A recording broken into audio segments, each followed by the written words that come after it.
for improving, for getting results are changing very, very fast. Things that were not possible or were not needed yesterday suddenly, of course, become possible, and things that made a great deal of sense yesterday do not make sense anymore. Would you agree with me, ladies and gentlemen? A couple of years ago, how many of us will hold a cell phone? I remember those days, you go and queue in Nitel, very many hours to make a call abroad. But right now, inside of your toilets, you pull a call through to anywhere in the world and you are speaking. Change is fact to life. Ladies and gentlemen, in discussing about the roles of universities, there is need for us as university men and women to begin to think of what to do to make our relevance sacrosanct as the years come by. I mentioned Nitel. Where is Nitel today? In oblivion. Almighty NEPA is following suit. Will Nigerians, Nigerian universities or universities in Nigeria be like that? I want to please plead, as an introduction to what you are looking at, it's becoming very, very significant that we begin to think out of the box. That's where we're going to end this lecture. Protocols. Mr. Vice Chancellor, sir, I pay obeisance. Great if indeed. Deputy Vice Chancellors, my brother John Udo, I said John has been one person who brought me to Akwa Ibom State for the third time. First, as Secretary to Association of Nigerian University Professional Administrators back 19-something to University of Uyo where he was. And then later, he invited me to come and do an uncommon job at the University of Uyo, and I'm back again. But now he brought me to the hinterland of Akwa Ibom State. I'm so grateful to God, and I thank you very much for bringing me here. This lecture was supposed to have taken place in December, but I was involved in a visitation panel to a state university, so I couldn't be here. Thank you very much for accepting that this day be changed, and now I'm here. I pay recognition again to my distinguished colleague registrars who are here today. It's nice seeing each and every one of us. I'd like to congratulate the Akwa Ibom State University for joining the League of University Registries that keep interrogating national challenges. There is no greater challenge than the issue of universities playing their roles as expected in the nation as we are today. And in going further, let me just reach towards what the vision of Akwa Ibom State University is. An academic institution that keeps aflame the pursuit of knowledge, excellence and spirit of inquiry, and offers opportunities for learning and leadership, service and self-actualization to all mankind towards a peaceful, humane, prosperous, and just society. There are three key elements in the vision of Akwa Ibom State University. Number one, that is an academic institution that keeps aflame pursuit of knowledge. And we are talking about knowledge. Knowledge drives societies. Secondly, it offers opportunities for learning and leadership. Universities are places, and we're going to see that as we go by, where people come in and go out every 3, 4, 5, 6, 7 years, and you throw them back as society. But the raw materials that come in, I come from Ondo State where I live, and we are very good in cocoa, and which is very close, which is also a commodity around here. When you grow cocoa and you dry it up, you send it to a Ikeja or to an industry. Is that not true? You turn the cocoa powder, and cocoa powder comes out either as Ovaltine or Milo or Bonvita or Chocomilo. Is that correct? What determines your preference? To take Bonvita, Ovaltine or Milo? It is the value that has been added that gives you taste. In the same way, all these ones opportunity that we offer for learning and leadership, our products, when they go out, who are they? It is what we see them become that will make our university to be what it ought to be in contributing to national life. Knowledge is the dynamite that propels nations into development, and the habitat for knowledge is the university, where you have all the eggheads. The best in everything is in the university, and we are going to see that as we go on. An advancement of the human society arose from the revolutions of the Renaissance and the Reformation periods, which that were themselves outcomes of the advancement of knowledge and learning in the then emerging universities across Europe. In proceeding further, we want to identify three key concepts that I want to look at: role, university, Nigeria, and 21st century. Business Dictionary says role is a prescribed or expected behavior associated with a particular position or status in a group or an organization. Here we are looking at universities and in relation to the nation, and which nation? Nigeria. What's a university? They are universal communities that are committed to the propagation, dissemination, and application of knowledge. What we generally know to be research, teaching, and community service.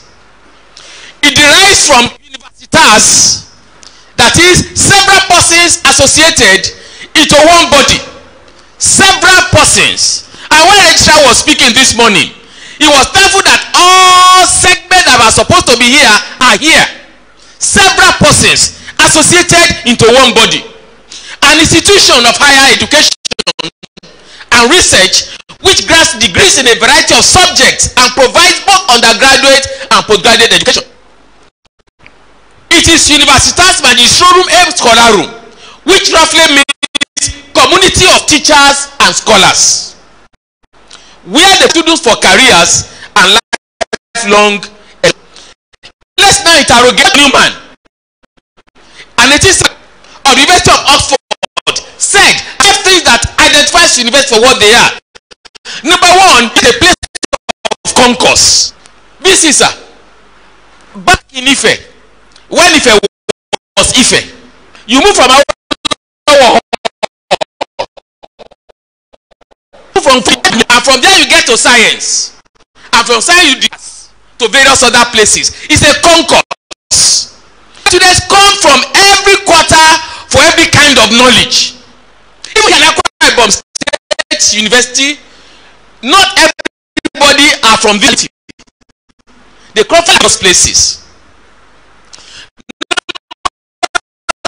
Two, art all coming together. Nature and art. Here, the land and of the earth are carried up thither, and they are the best markets, and they are the best workmen. Whether this is true or not, because are we the true workers that could be available? But the traditional university setup, that's where you have that you ought to have. It's the center of trade, the supreme court of fashion, the empire of talent, and of things rare, precious. And that's what the university is supposed to be. The place for great preachers, great orators, great nobles, great statesmen. All people have themselves. It's a place where greatness and we go together. Excellence implies a center. When you are looking for a center of excellence, there's nowhere else to go. University. He further said, it's a place where 1,000 schools make contributions. That's why we have numerous departments, within departments, different areas of study. These are different people conglomerating to bring about knowledge into areas. It is where intellect may safely range and protagonistic. You cannot say you are a professor and to propagate and profess, and you have a colleague who cannot call you to question. You speak and you are spoken, they subject it to criticism will come out. It's a place where inquiries push forward, discoveries are verified and perfected, and rightness rendered locus and exposed. Connection of mind with knowledge. It's a place which we admiration of the liberty, keynote of the middle age, and the fidelity of the old. But let us pause and give you a story. And of Ife then, 1973, 74, 75. There are so many of us can now begin to go back to our universities those days. When you something, you hear professors this, professor that, professor that, make contributions on page of newspaper to go. You need to go this way, and you are walking along the corridor, and you see that professor just walking. Is that true? It's a place where you see celebrities. Celebrities who are in the academia. But you know, they continue to rub something in the mind of the youth. I remember that back in Ife, you see Wale Soyinka with his Bichu, who later became Nobel laureate, with his white beard and white hairs. Ladies and gentlemen, you look at such individuals, there's an inaugural lecture and the professor steps out and professes his area of knowledge. You feel like kissing his mouth, because he's an authority where he's speaking. For the young man that comes and see that, I want to be like this individual. That's what the university is. A seat of wisdom. And ladies and gentlemen, the light of the world. The question is, are we still this? Now, let's look at 21st century. Within which milieu we are going to consider our topic this morning. It's a magic milieu. Many of us are familiar. Water for all by the year 2000. Housing for all by the year 2000. Education for all by the year 2000. Today it has become an Eldorado, a tantalizing mirage. We are still talking about housing, and we're going to talk about that later. It's a milieu for technology. Mr. Digital Vice Chancellor, sir, without technologies, without something that distinguishes the 21st century. Ladies and gentlemen, when you are at home, parents, how regularly do you find your children around you are in the sitting room? Hello? Am I communicating? Where are they? They are on their own, plugging their ears. True or false? And everything that you need to do is by technology. Very many of us grew out to grind pepper on the stone, even as a boy. But today you have your son asking, Daddy, the blender has spoiled. Technology. The basic things are technologized. It's an era of democracy that invigorates the midst of governance. It's not autocracy. That's why it's no longer fashion. You carry a coup d'etat, it cannot work in the era of 21st century. It's an era of self-determination and good governance. That's why we can put our government to question. You are not doing right, or you are doing right, and we change this government as we feel we ought to. It's an era of internalization and globalization. The whole world has collapsed to a global village. And there's something we are doing here. Thank God we are told, even what we are doing now is being streamed alive. That somebody in America can continue to watch what you are doing here. It is today possible that you arrange an interview for somebody that you want to recruit in AXU and is in New York, and you are talking with him. I have a son outside this country, and we chat every Sunday evening. He will bring his family together, and we sit together and we are discussing. Before this time, what would you do? You go and queue at Nitel, and within a second, what happens? The phone has gone off, and you wait, or you say, please call me to the house of Professor Mana. So I will go and sit in his house waiting for a call, because phone was not available. But things have changed. One other thing that has signified this era is the use of energy. There is nothing technology cannot work without energy that produces it. Marketization of products. I was talking about your graduates. They are in competition with others. So if Akwa Ibom State University shut down today, University of Yoma will perhaps be producing his own graduate, and they're going to go to the same market. It's an era of knowledge issues. Knowledge drives society. security matters. Boko Haram and them. United Nations Organization saw the need to address the issues of the millennium when they brought out the MDGs, Millennium Development Goals, 8 of them.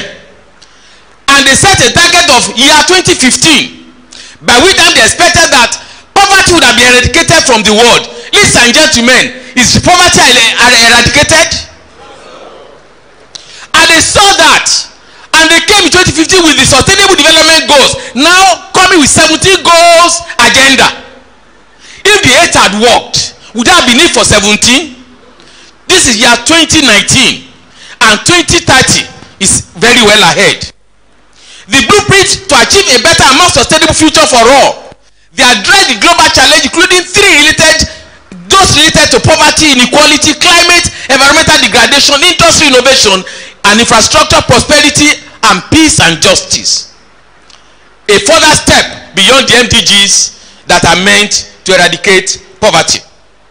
Mark Gary says, to survive effectively in these times that we are in, ladies and gentlemen, we need to brace up for the challenges of this century. What then should be 21st century education offering us?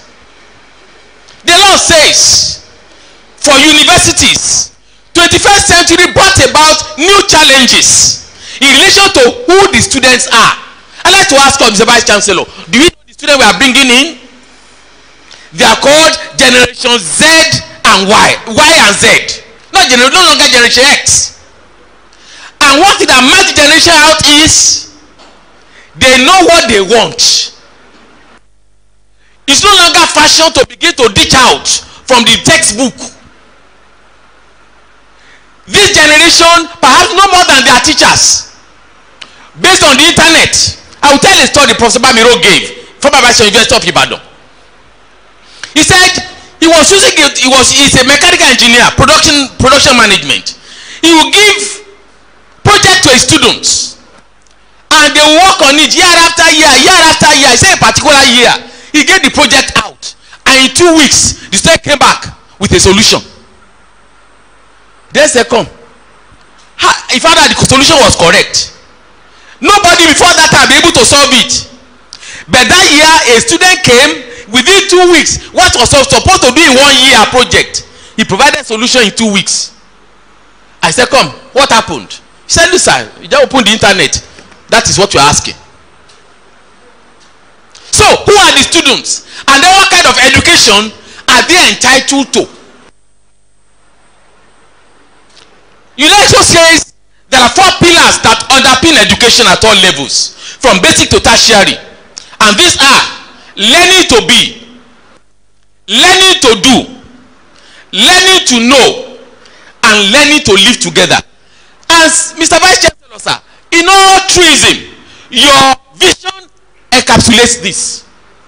You bring them in, you train them to be, and then make them to be humane in society. 21st century education has 9 essential skills that must be presented. Number 1, learning and innovation skills, critical thinking and problem solving skills, ability to use modern electronic gadgets, access and manage information, communication and collaboration skills, flexibility and adaptability. Everybody must need to survive. You must learn how you can survive in the most difficult circumstance. It must teach initiative and self-direction. It must provide social and cross-cultural skills. And I'm going to come to that later, particularly as it relates to our universities in Nigeria. Capacity for productivity and accountability.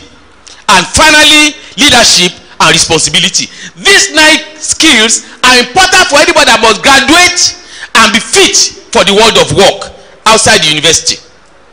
What are the characteristics of a 21st century university? Number 1, there are global communities that gives cross-disciplinary and cross-university education.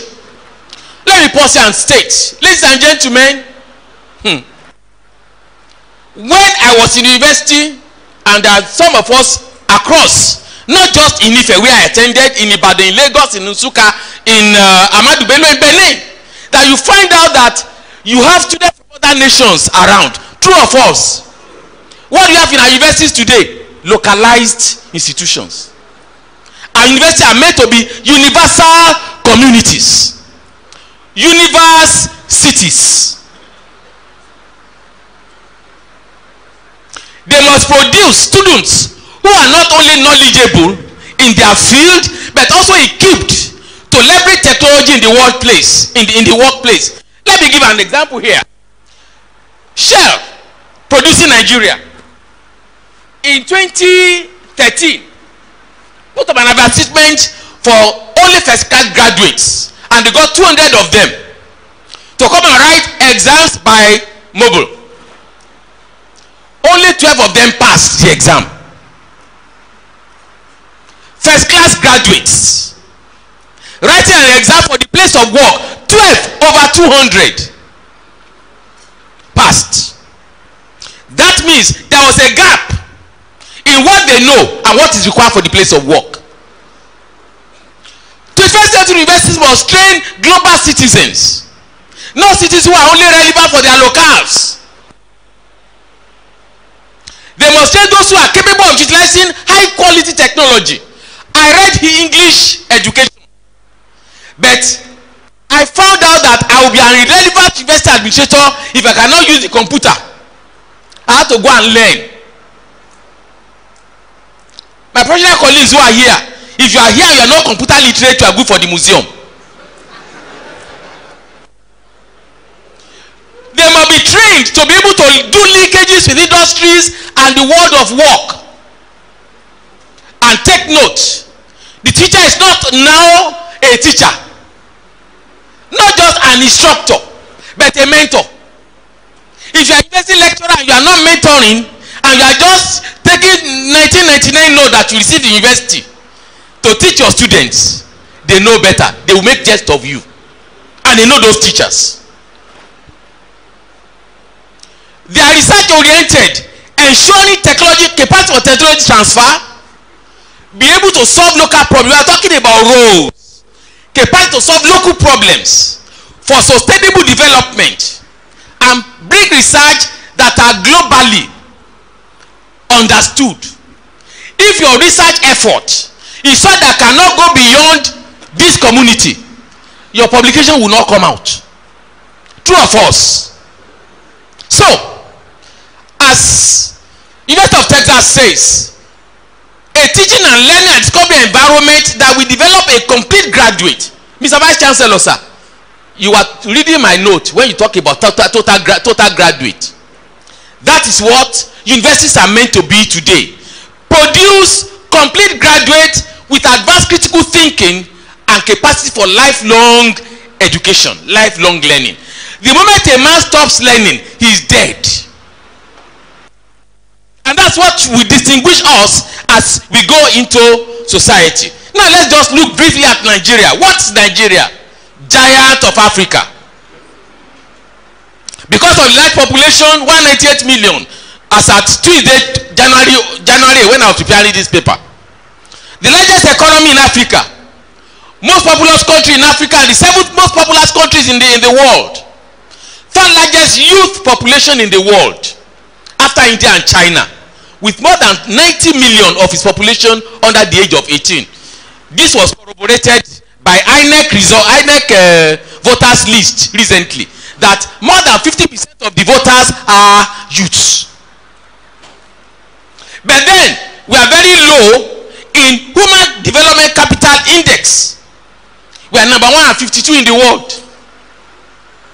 But we are listed as the next 11 economies set to become among the biggest in the world. Whether we are on that trade or the other, posterity will show us. Nigeria in the 21st century is a nation that is a developing one, but lacking mostly in infrastructure of road, electricity supply, water supply, education, good health, etc. per capita of its teeming population. And the economic outlook shows the indices of population, gross domestic product, economic growth, unemployment rate, and we find that in the table below. That shows that we have a population of 189, but then our GDP per capita is just 1,095. When you compare that with what happened in other nations, we are right on the ground. We are, because of our population, we have so much of telephone now around. We are ranked as number 51st, as having 51% of Nigerian population on internet. Whether this is true or false, that is what internet brings out as what we are doing concerning our rating. But then the Energy Architecture Performance Index, we are ranking number 110 in the world. And where we are that low, it means technology is at its ebb. In democracy, we return to democratic civil rule in 1999. Therefore, we have experienced 20 years of unbroken period of civil administration. But the challenges are humongous.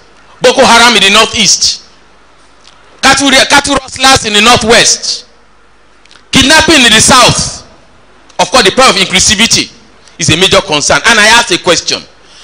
Universities that are established to solve societal challenges, how well are we doing?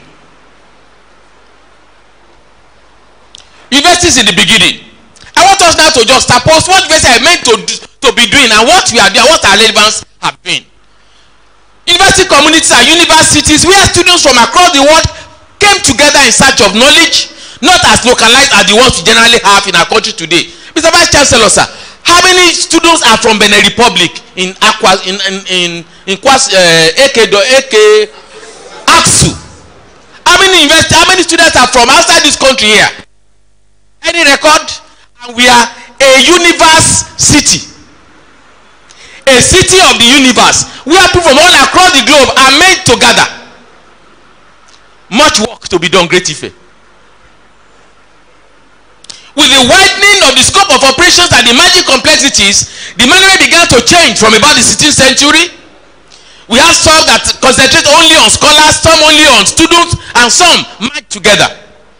Nigerian university system adopted the Oxford model, Oxford-Cambridge model, which has what we call Universitas Scholarum e Magistrorum. A situation whereby you have the scholars and the students coming together in a place. That's why we also have here in Aksu. Akwa Ibom State University has scholars here, we have students. That is the model of the University of London that came from the Oxbridge model. University in Nigeria began as far back as 1848 with the great University of Ibadan, a college University of London. Following the colonial government desire to grow high-level manpower from among the locals in the emerging local colonial governments that were coming in about that time. Race for independence was getting rife, and people were wondering what should we do and so on. And they set up the Elliott Commission to go and look at what would be necessary for the protectorate and the various colonial governments that were emerging. And that's why, just as Ibadan was starting, Lagos started in Ghana, Makerere started in Uganda, and University of West Indies started there in the West Indies, all in 1948. The expansion in colonial administration and the consequent need for indigenous high-level manpower necessitated the need for more universities in Nigeria. And that's why Lord Eric Ashby was appointed to head the commission to look at the needs of Nigeria for higher education post-independence. And of course, with that came three regional universities, Nsukka, Ahmadu Bello, and Ife. And the second national university in Lagos. All of them, except for Nsukka, who came in 1960, the three others came in 1962. With the creation of additional states in 1976 and 1979 constitution that allowed for state participation in education, making states come on the concurrent list, we now have states also having their own universities. And at the same time, specialized university also came about 79, 80, 81. Federal University of Technology, Federal University of Agriculture. About 1999, when there was further diversification, what do you have? Now, private initiative to come into education. And this led to an astronomical increase in the number of universities in Nigeria. In 2012 particularly, 12 universities were established by the federal government in one fell swoop to cover the states that didn't have. What is the resultant challenge? Quality. Where are they going to have the lecturers to teach? Where are the administrators, the facilitators to facilitate the education that we are talking about? It brought about a great challenge, and that has been the way we have been growing. When the 7 universities were established in 1975, and now 12 in 2012. And there is this problem of eagerness of space to private universities. And I like to make a warning here. I said that at an Anupa conference in 2000 and at Ogbomoso. I made a prediction. Then private universities were imagined. I said, look, public universities need to be very careful. If we refuse to do what we ought to do to make us to stand, private universities are going to overtake. Number one, they are not permitted to strike. And our students who are products of strike will go to the same market with those who do not strike. And while strike is still going on, those ones are graduating. And they are going to fill the jobs that are available. Challenge.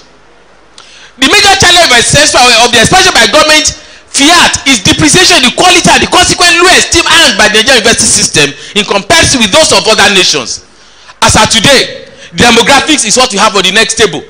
We have one, as at last 2 weeks, we had 169 universities. I don't know what's going to happen tomorrow when Federal Executive Council meets. But as at 2 weeks ago, after FEC, I think 6 new universities were established, private universities that make the number of universities 169. Now let's look at it a little copiously. AUC said minimum condition to teach university is PhD. How many PhD do you have in Nigeria to handle these students in 169 universities? It's a fundamental challenge. And what we are doing is binary fission. Just keep splitting without the necessary ingredient that makes you to stand and be able to stand well. It creates a major challenge for us in growth, and that is also further reducing what you are meant to do. What then are the roles of universities? I said they are derived from our objectives, and there are 3 areas I want us to focus on here. The purpose for the establishment of universities in Nigeria, beyond the production of high-level manpower for the post-independent public service and growing economy, as was the case with the first and second generation universities, is the need for research output that can galvanize the socio-political and economic development of their catchment areas. I refer to, and of course, when you go and read the Akwa Ibom State University Vision, it says you must impact Akwa Ibom State. Vice Chancellor, sir, can I ask you, with due respect, what is the impact of AXU on Akwa Ibom State in its 10 years of existence? It's something that we need to begin to engage. It's not just for us here, it's for the Nigerian university landscape. I had that question when I was in FUTA. I said, look, I was privileged by the grace of God to be the first admin officer in the university in 1982 when it started.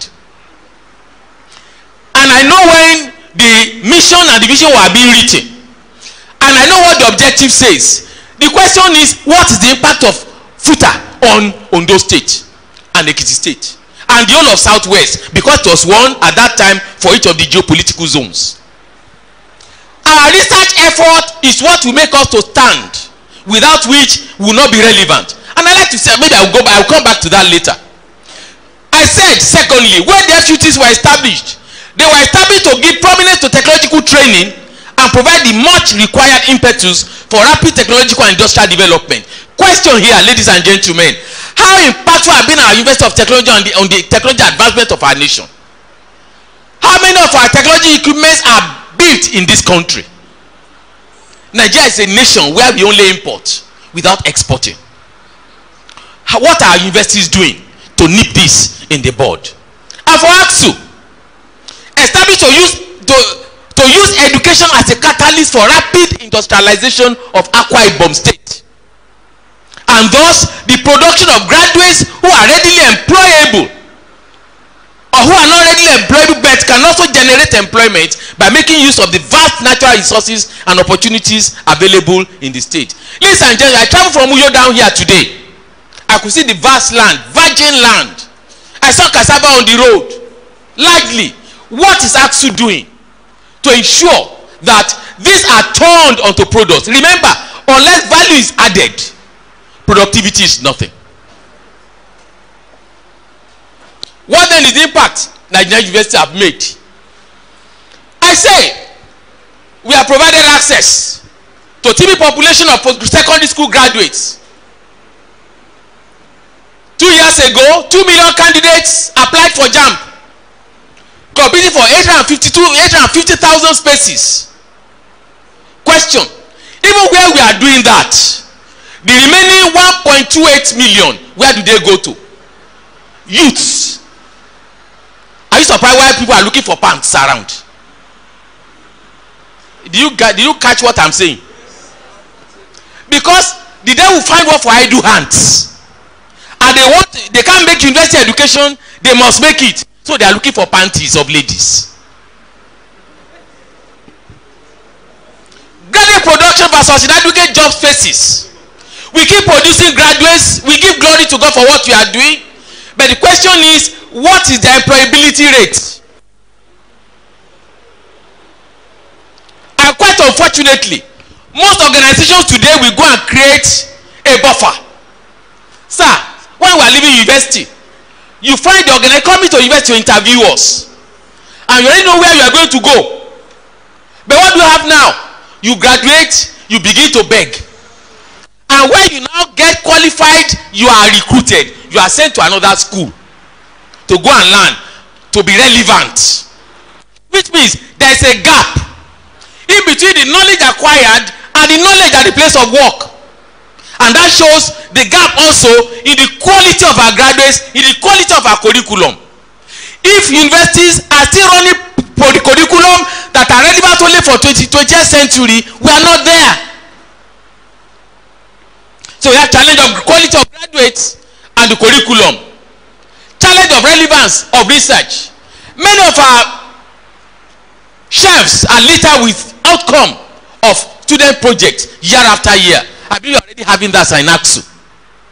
How are we turning this into products?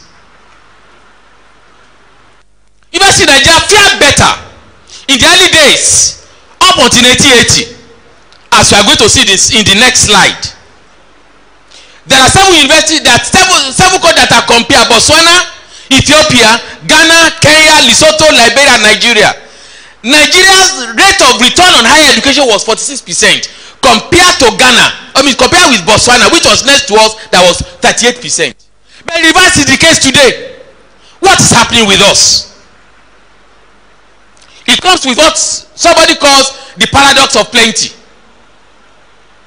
where many institutions have to begin to milk from the same source. And that paradox is explained this way. You are a father, and you have a wife, and your wife has given you 3 children. How do you take care of your wife? Are you not concerned about her? Answer me, sirs and mas. You will. Your husband comes home, daddy, we don't have this, he pays attention. We need this, he pays attention. Now a second wife comes in. Hello, what happens? Divided loyalty. A third wife, a fourth wife, a fifth wife, and on and on. Can you imagine a Nigerian nation that used to have only 2 national universities, today having 49? How can they take care of 49 wives? Just look at it. In those days, Vice Chancellor of University will work directly to the President of the nation, to the Prime Minister's office. Maybe my Vice Chancellor, sir, you are still lucky to be able to work with the office of Mr. Udom. The moment there are others, of course, protocol will put you aside. You have to go through the Ministry of Education. Big challenge. And there is a challenge of commitment to focusing on the SDGs. How many Nigerian universities are really interrogating the issue of the SDGs for the betterment of our society? These are supposed to lead to the issues of inclusive development for everyone in every city of the world. SARS, MAS, how well are we interrogating the need of this community that we are in to improve their lots beyond the infrastructure of buildings that we present. How well our researchers interrogate the issue of hunger and food waste. I mentioned the issue of cassavas all across the road. I noted that particularly. What are we doing AXU to ensure that this can be turned into finished products? Creation of enabling environment for growth and development. Even the human capacity. And how are we protecting our planet? How well are our universities interrogating these issues? Nigeria is a place, and I know recently environmental day, there was this so much of problem of plastics on the seas. Ladies and gentlemen, just go about Nigerian see garbage. How well are universities interrogating these issues? What kind of pedagogy are we presenting and research that prepares our nation for global competitiveness in 2030, which is the end product of the SDGs? Thrift. Professor Thrift is Vice Chancellor of the University of Warwick. He said this at a conference I was in Warwick 2014. He said the backbone of countries like USA, Australia, and European nations is their research universities, thus underscoring the great importance of universities fulfilling their mandate of being the launch pad for scientific, technological, and industrial advancement of their nations. When I was there in Warwick, I used, by the grace of God, a Land Rover Jeep. I got to Warwick, I saw University of Warwick Industrial Center where they are the ones doing research for Land Rover. You know, Land Rover is an English product. And I saw my type of car, which has gone into oblivion. I saw new technology being brought into that car, right there on the campus of University of Warwick, where that company built a big research outfit, a building, thoroughly equipped for research. How well are we engaging with our industries? The Silicon Valley, as the base for industrial and technological advancement in the USA, is what every one of us will talk about. But do you know, it comes out of collaboration between universities around the Santa Clara area of North California, through the research basis emphasizing science, technology, engineering, and mathematics, STEM, and industries around, venture capitals. I'm sure we know that the internet that we use today was generated in that valley, and great technological issues. And then the United States Department of Defense. I bring this out, ladies and gentlemen, for one purpose. Universities is a triangle. Collaboration between the university, the industry, and government. This collaboration must stand for a nation to advance. And I keep getting myself curious. When are universities relevant to national life? I cannot, in the last 10, 15 years, I could not hear when government invites university to come and help us study a particular problem and provide solution. Institute of Technology, that is the highest institute of technology. Their contribution to India's global position in the advancement of ICT utilization is palpable. Today, ladies and gentlemen, because labor is cheaper in India, there are companies in the United States of America who depends on India for technology. All they do is you do research, you network, you get results. Because it is cheaper doing it in a third world, in a developing country like India, and costlier in America, they get people in India. Ladies and gentlemen, where is Nigeria with all our brains that could beat the devil? And we know before 1980, UI, Lagos, OAU, and all of those universities were there for government. What's happening with us today? I know back in those days, then Colonel Joseph Gaba was always at the Institute of Administration, consulting with them, and that was where they make the idea Africa is the center of our foreign policy. Go to local government issues, go to Ahmadu Bello, go to medicine.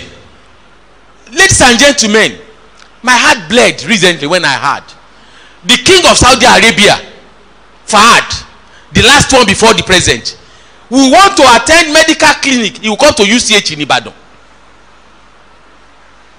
What is the situation today? We gravitate to Dubai.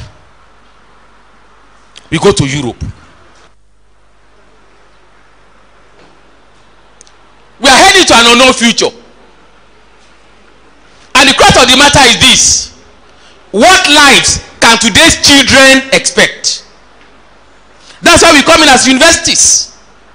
What kind of life do our students, our children, what do they expect? If you know what they expect, then you give them the kind of education that will make them to get what they expect. But the question is, what kind of education are we giving to them? I got this from UK in 2014.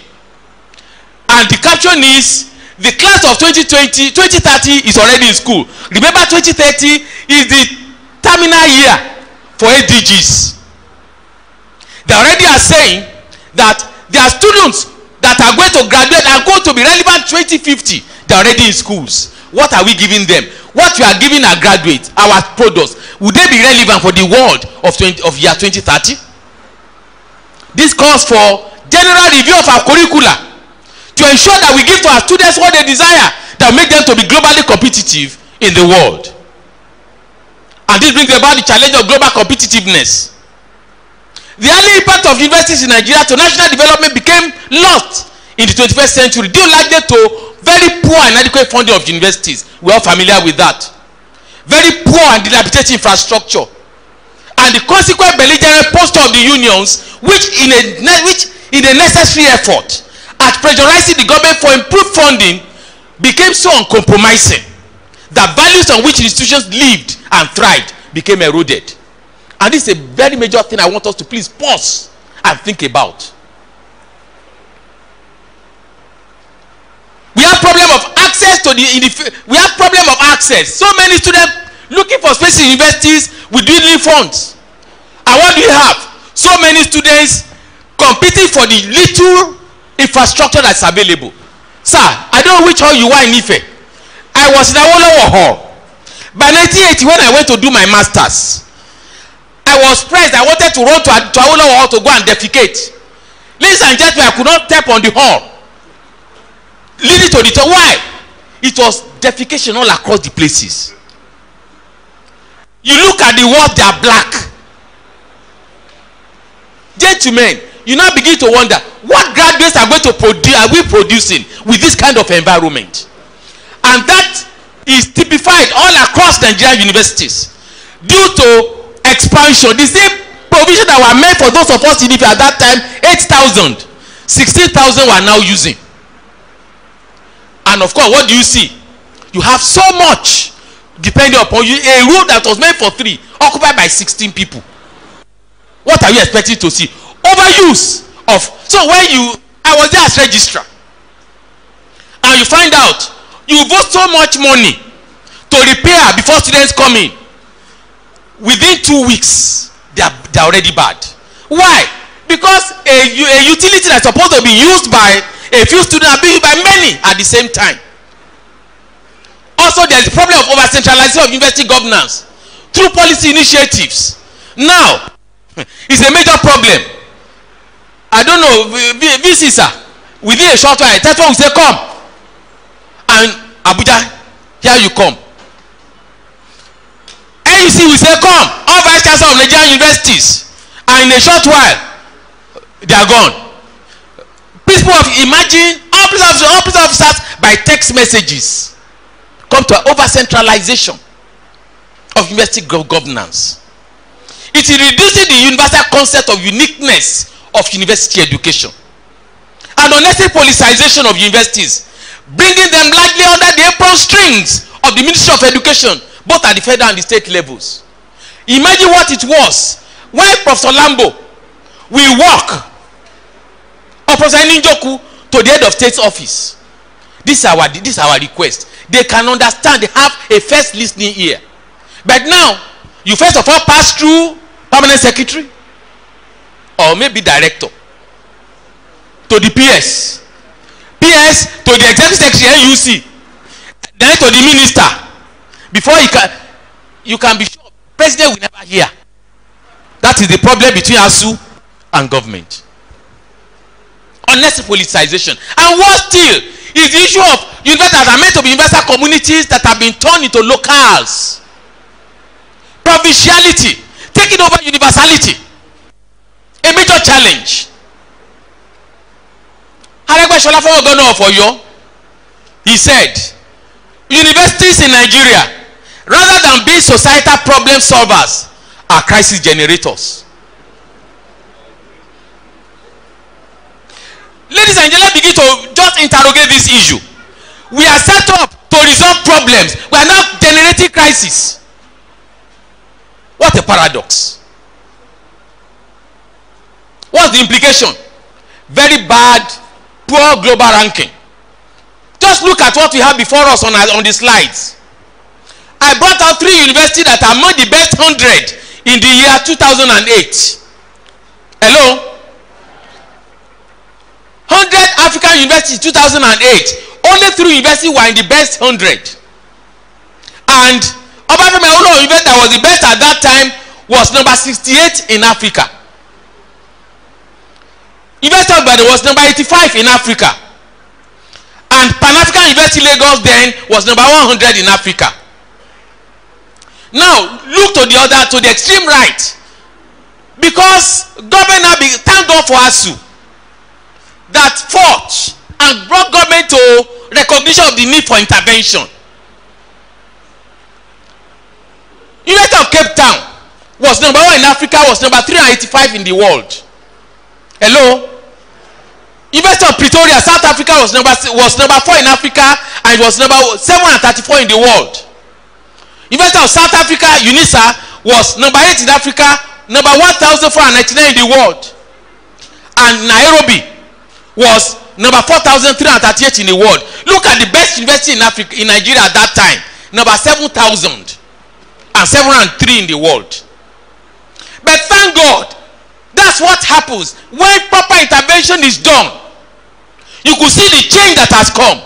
Although we are still not there, and let's go to the next slide. I just said there is an average of 4 abandoned projects per university in Nigeria. That was then in 2012 by the NIST Impact Assessment Report. But when TEFO came to the rescue, what do we have? Look at the pictures before us. Ladies and gentlemen, this one laboratory, 1 faculty building. Can you be proud of that? Look at the screens. The pictures are there. That is the state of dilapidation of our universities. And of course, look at the chemistry laboratory. The students are fetching water in buckets. What kind of productivity will come out of that chemistry lab? And look at how strategic chemistry is to science. But then thank God for TED Fund. That's a faculty building to your right. Compare that with what you saw before. That's a laboratory on your left. Compare that to what you see. There's a great improvement. And what do we have on global ranking? University of Ibadan, which was then number 70 something in the world, and now number 1 in Nigeria, is number 1,076 in the world. A great improvement. But take note of it, there's no Nigerian university that is the best 1,000 in the world. And that shows a lot of problem, which means there's still a lot of gap that need to be filled for us to be relevant to the society and to the world. What roles are we expected to play? As President Sommer says, President Sommer was the president of Harvard University. He said universities are a bastion of tradition and a fount of novelty. We should maintain a balance between our traditional conservative outlook and the objectivity that knowledge factories will bring. Knowledge changes concept. True or false? The more you know, the more you are changed in orientation. As bastions of traditions, universities should continue to maintain the values of the pursuit of truth and ensure that inquiries are pushed forward, discoveries verified and perfected, and rightness rendered innocuous and error exposed by the collision of mind with mind and knowledge with knowledge. But as far as novelty, we should be innovative and provide enduring knowledge for the advancement of the nation, and that will take us out of our doldrum of darkness into the light which knowledge brings. Ladies and gentlemen, we have before us the picture of University of Legon Laboratory and MIT. What we have on our right is what indeed a typical lecture room is now in the Western world. It's not just a teacher standing in front of the student and dishing something out. It's capable to be able to get the student to be able to get to understanding issues and mentoring them into knowledge. There's still for us to begin to teach more than the language that we have. Ladies and gentlemen, English is the language of communication in the world. And I will want to pause here to talk to my colleague administrators. Are we here? Anupa members, when you are unable to communicate effectively in English, you are off the mark. Capacity for syntax and advance your communication skills. Very essential. And if English language is the language of communication, the language of in the world, both lecturers and students must learn to speak correct English. What do you have now? You know what you see on text messages? Challenge. I hope at the point of English begin to look at these issues. We need to begin to teach innovativeness, capable to solve problems, bring problems out, and let students be able to solve it. This is how universities can make their contributions to the world. And the nice skills must be adequately presented to students. Make them to be able to be innovative, critical in their thinking, and problem solving. Capable to be able to use modern electronic gadgets to access and manage information, communication and collaboration skills. The world is a world where there is collaboration, no longer unitary. We must be flexible and adaptable, and our students must be able to develop initiative and self-direction. They must know where they are going beyond stealing of pants. Social and cultural skills, capable for productivity and accountability, and then they must learn leadership skills that shows responsibility. Ladies and gentlemen, one thing goes with this. When you have knowledge, you have understanding. When you get understanding, you have wisdom. And the wisdom must make you be able to lead. And in leading, there is responsibility. And when there is responsibility, there is accountability. You will go back and account for what you are doing. The objectives of knowledge generation through research, impartation through teaching, and application through community engagement are engaging enough for us in Nigerian universities as a plank upon which to actualize the dream of advancing our societies in all spheres of endeavor.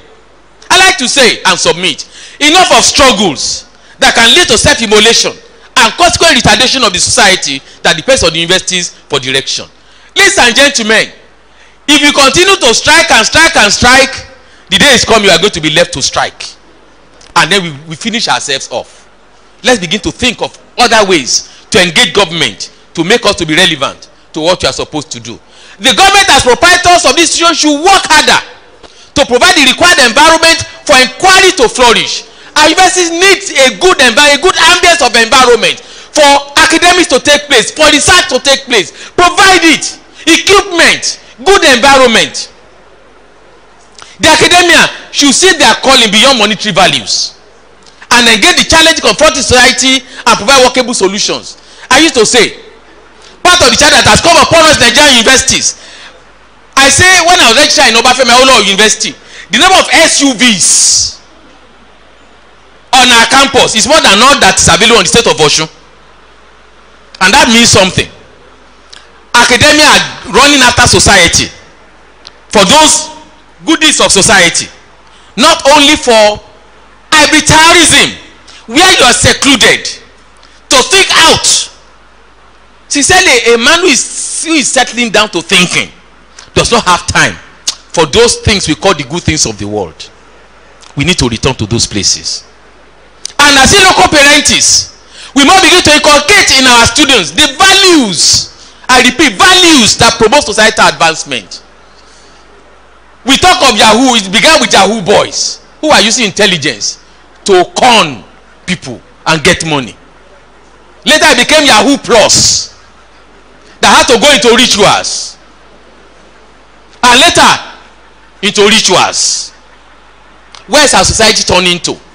What can our universities do to reverse? And remember, the critical youth require for advancement are the ones we are training. What are we passing on to them? And therefore, the quality of members of our universities, that is, quality of our students, quality of our facilitators, admin officers and others, quality of the academia, and the quality of administration needs to be improved. And governance needs to be democratic and provide a pedestal for the actualization of the university objectives. Vice Chancellor, as the Chief Executive in directing the affairs, should allow the faculties to thrive and utilize the committee system to allow the participation of various sections of the community in governance.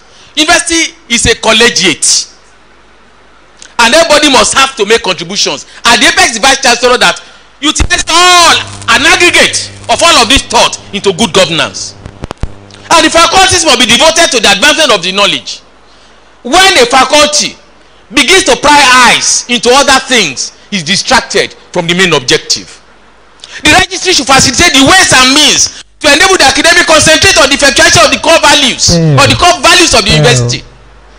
And I can tell you, the moment you as an admin officer, you find out that you cannot play your role very well, the academics are very good at kicking us at footballs. You'll be thrown away like a pack of cards. Other facilitators, the bursary, the works maintenance, medical center, planning, corporate services should play their roles to ensure the smooth running of the very complex organization that we are running. Everybody is important for this system. We all have, a bird cannot fly without two hands. That means we all of us are very simple, but play your role effectively and don't play another person's role. The facilitators should, in their functions, understand the nature of the line staff and meet the nature of the academics in the actualization of the university mandate. What do I mean? The moment you do not do what you are supposed to do and they take over your job, they will be distracted from what they are supposed to do primarily, but you are the cause. Given the antecedent for the bureaucratic construct of the system, the need for the facility of institutions, core objectives remains unassailable. You are important. Admin officers, you are important in the system. Facilitators, you are important in this, but there, do your work. There is complaint about the need for non-teaching staff in universities, and this is universal and age-long. But it is important to know that with the expansion in the responsibilities of the university, you can never be wished away. Your stay in the university is inevitable. But for the academia to do the needful in the production of high-skilled, cultured, and globally competent professionals and conduct need-driven research that will benefit society, he needs all the concentration that having to combine the noble tasks with routine administration will create a somersault of the university ideals. Thus, there is need for different types of administrators in the system for effective governance. Who are these? There are 6 different types. I put the core administrators in black because I like to warn us. Professional administrators, we are endangered species. Hello? We are what? Endangered species. The policy group, that is council, vice chancellor, and principal officers, they make policies. The academic administrators are the deans, the heads of departments. They own the university. Professional administration, they are the medical doctors, the lawyers, the engineers, the architects, and so on, who are also doing their bit. There's also the academics administration. When committees are set up, who are the ones that charge the committee? The academics. They are the academics in administration. Ladies and gentlemen, at the center of it is professional because you carry out all the functions of all of this. The moment you find out you do not do your job very well, it's very easy for white to become, for black to be erased. The symbol of Satan is black. Who wants Satan in his environment? Administrators, do your work. If you are here as an administrator, let me see your hand up. Tell yourself, I must do my work. Very important. Suggestions on the role of administrators in facilitating university objective. Number 1, I like to say that it's need for the improvement in the quality of staff coming into the university administrative cadre in the university, where it qualifies you to come into the academics with a minimum of masters. Anybody coming to administrative cadre must not have less than second-class lower division that qualifies you to do masters. Number 2, Then we exposure to best practices. Go for training. Thank Mr. Registrar for the opportunity for us to be able to share some of these ideas. It improves our capacities. We need to be exposed to management techniques relevant to 21st century. This year that are very significant. The academic administrators and academics in administration should also be trained to gather necessary administrative skills. I like to say and submit, ladies and gentlemen, a university is as strong as its professorate. When the professors are doing what they are supposed to do well, they are the one that can teach the administrator how to do to service them effectively. If therefore the professor is not adept in administration, you are going to produce moron administrators.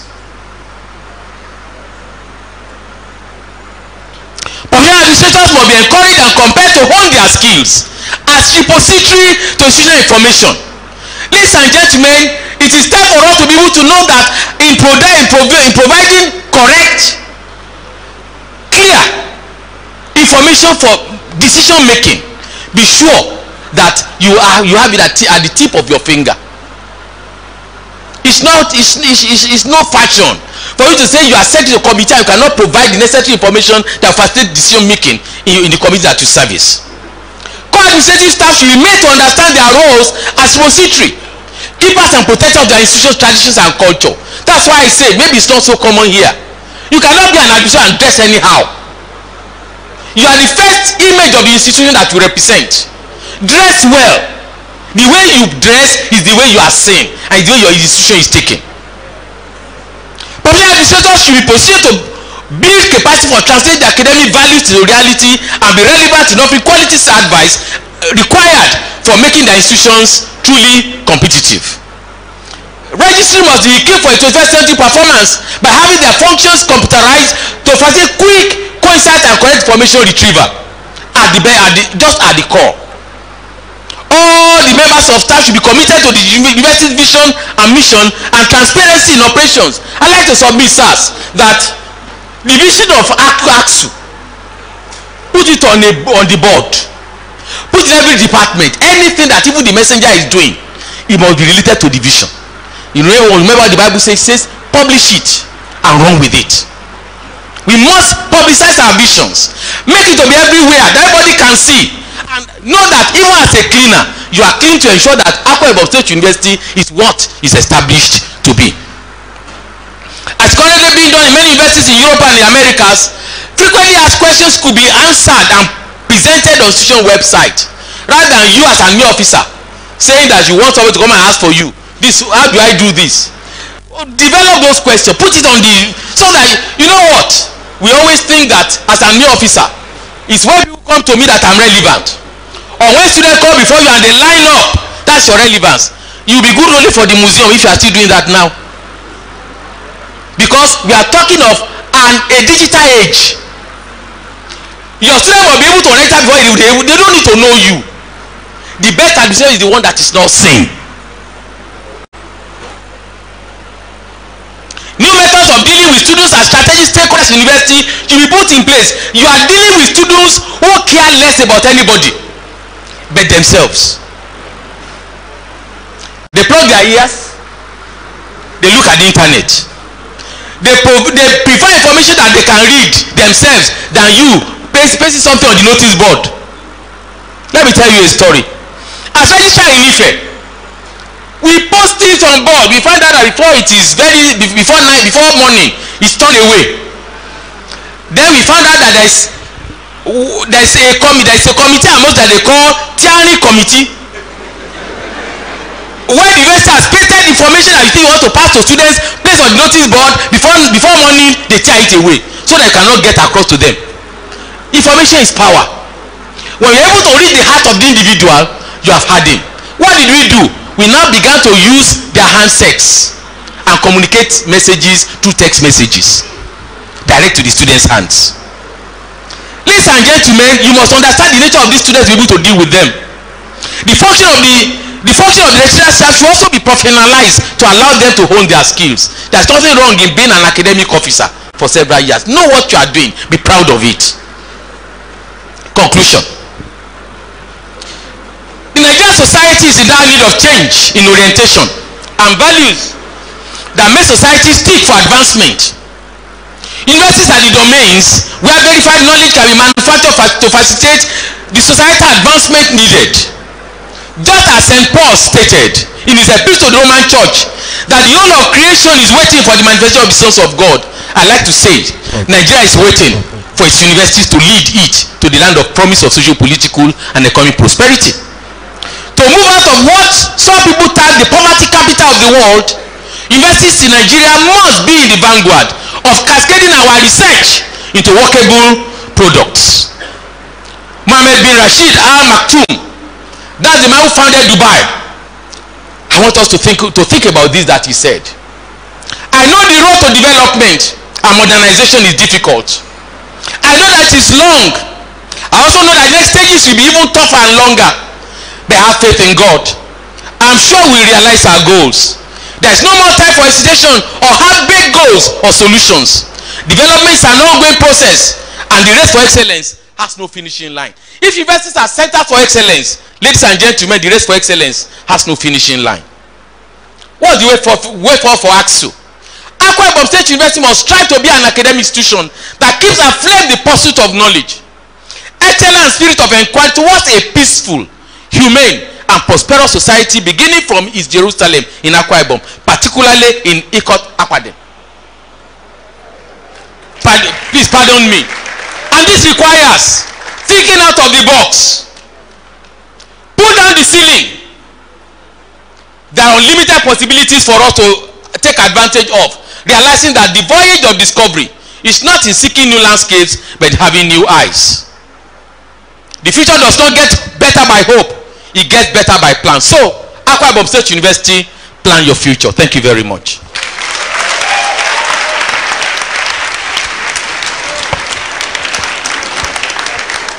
Congratulations. Thank you very much, sir. That was Mr. Ayo Ogunruku, former Registrar, Obafemi Awolowo University, Ile-Ife, Osun State, former Chairman, Association of Registrars of Nigerian Universities. A very powerful message, very inspiring, very challenging. All I hear is food for thought. We have so much to do. Thank you so much, sir, for inspiring us and making us to think. Okay, we're going to, the Vice Chancellor, sir, with your permission, I'm going to announce here that we're going to take the playlet from the Department of Performing Arts, Akwa Ibom State University. Sincere apologies that they were not able to perform at the time that was scheduled. They had some difficulties on the way, circumstances beyond their control, but they are here and they are ready. And I also want to announce that the interactive session will hold immediately after the playlet. And please, if you have questions, you have comments and observations, kindly write them down. We're going to have a very interesting interactive session, which will be anchored by the chairman of today's event, who is also the Vice Chancellor of Akwa Ibom State University, Professor Eno Ibanga. And I can imagine how that interactive session will be. The Department of Performing Arts, please, we are ready for you. Please come on stage. And while we wait for them, I'd like to also announce that there's a goodwill message here from the Association of Nigerian University Professional Administrators, University of Uyo branch. I'd like to say a big thank you. We got this a while ago, but we couldn't announce it. Thank you so much. The Department of Performing Arts, please come on stage. Can we please appreciate them? Can we please give them a round of applause? Thank you so much.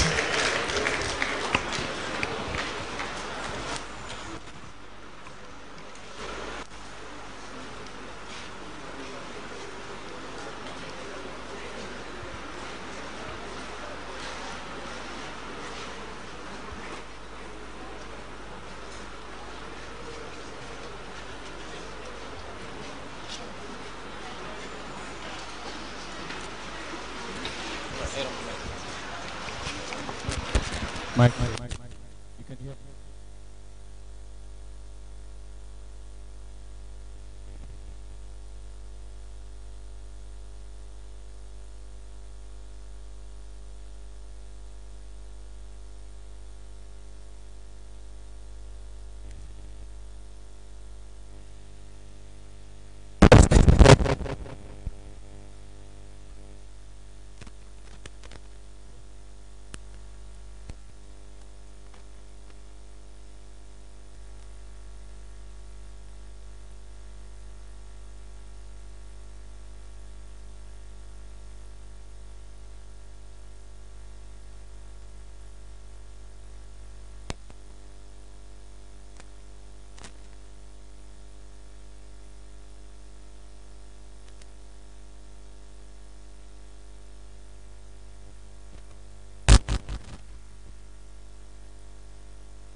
transistor radio. He forced me. He forced me to pass through 12 good.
This is Africa. Akwa Ibom for that matter.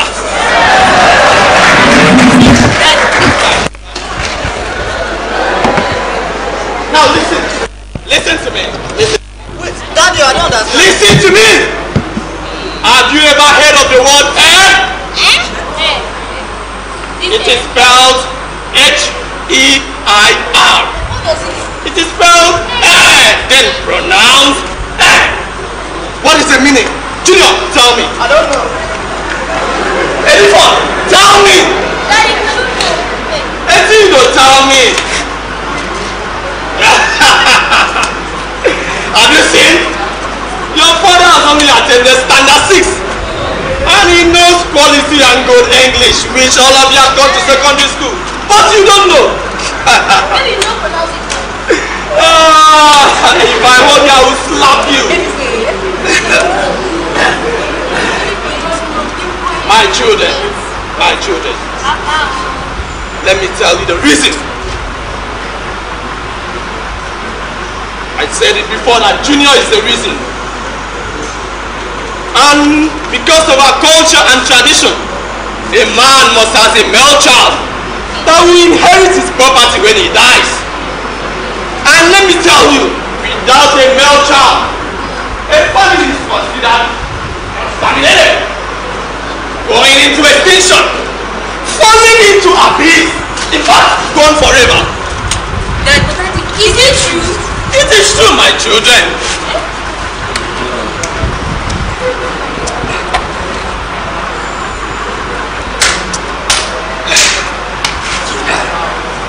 My children.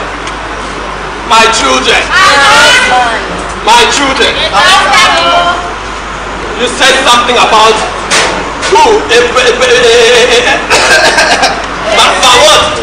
What? Obama. That is America. This is Nigeria.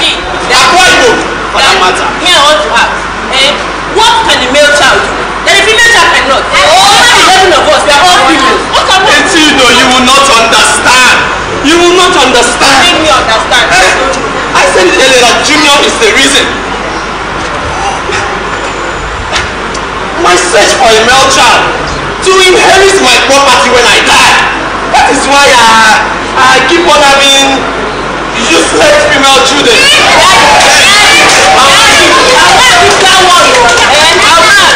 See, now that you have 12 of us, 11 girls and 1 boy, you are a family head. And a father for that matter, and you don't forget that one, you are a family.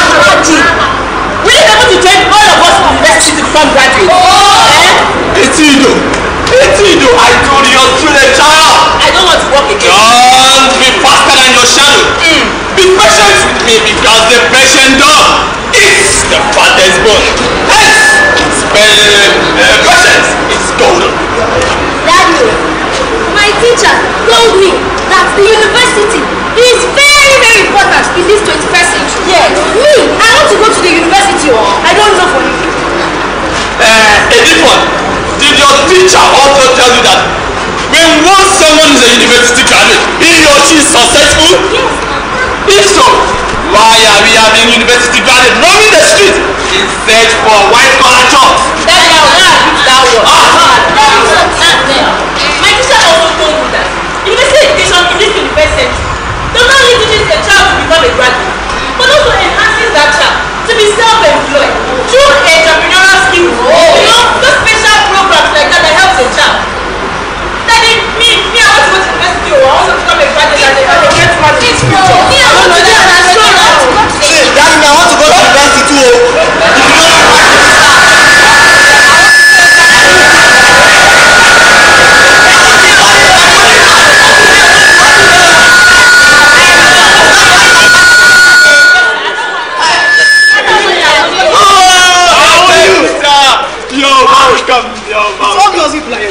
I'm not enjoying my family. Don't be deceived. I'm not enjoying what you're hearing. I told you it's not celebration. It's not celebration, it's a teacher. Let me tell you, my friend. All my children want to go to the university at the same time. That's a good idea. Good idea! I don't think that you want to kill me. Allow them, give them the chance. You know very well that I do not want to have a dozen children. It was only because of my search for a male child. But now that I have one, I will not do it again. Before I hit 2000, no.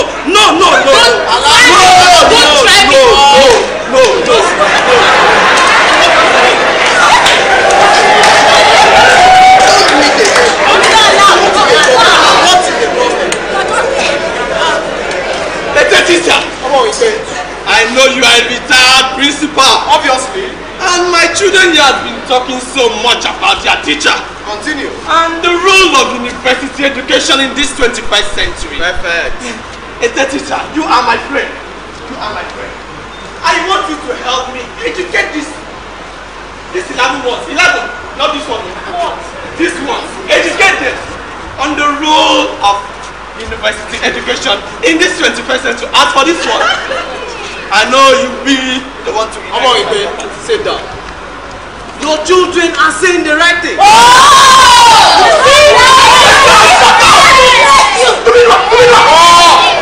Listen, sit down. University education in this 21st century is the best thing that can happen to a family. Take note. It is the foundation of development in a given society. It will interest you to know that university education in this 21st century is far different from what was obtained in the past. Currently now, in this 21st century, university education aims at making our children to be job providers instead of job seekers. So stop battling with your children. Listen to them perfectly well. If you happen to see any children or any youth on the street searching for job or being a nuisance to the society, all the others, they cannot allow the friends to pass through them. Rather, they just walk through the university. So, if you have to allow them. Give them the chance to explore. Give them the chance. So, go, my friend. That wasn't the came to your house. I only came here to about his back. Yes, what is it? That is you know, you've spoken a whole lot that my brain cannot accommodate. You've spoken well as my friend. You've spoken well. But what brought you to my house? What brought you to my house? Oh, I told you about a cultural festival. Then why are you still in the house? Cultural festival. Is it today? Let me go and Junior, you did not tell me. Why did you tell me? Where is the venue? The venue? You can have on the gas. Okay, I would like to come with my entire family. Especially with juniors. He said he wants to study performing arts so that he can sing and dance. Yes. So,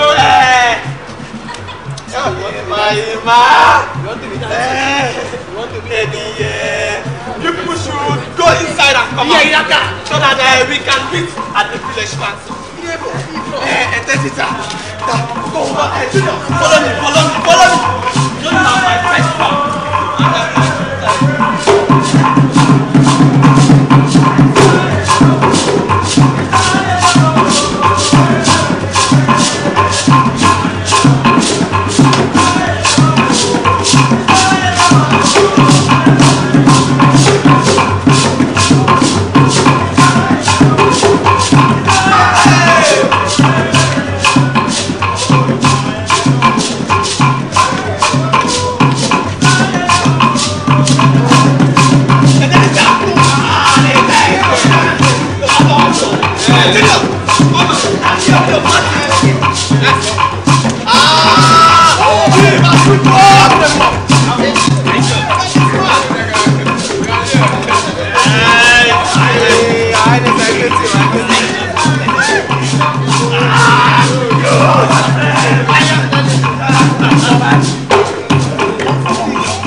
I thank you. I thank all of you for coming. I thank the Almighty God for making today our community cultural day celebration a reality. And I thank you all for coming, honoring me and our common ancestry. Today is not a day for a long speech making. It is not a day for a long sermon, but a day to showcase our rich cultural heritage to the world. As we all know, we have diverse cultural heritage in our community, and we are here to showcase them. I thank all my friends, the in-laws, all our guests coming far and wide, from all nooks and crannies of our state. Thank you for coming. As we all know, we have more than 99 dance steps, movement and composition in our community. Yes, and we are just to show 25 dance steps to you all. You is song. Is song. Imani song. Yes, we have masquerades like Ebo, Nabo, Ekong, Ebo Para, Utwebe, Nabo, Kankan Koreanado. Yes. Without wasting much of your time, my community people, I want to call on my dancers and drummers to come and showcase what they have. Please, drummers, roll out the drums.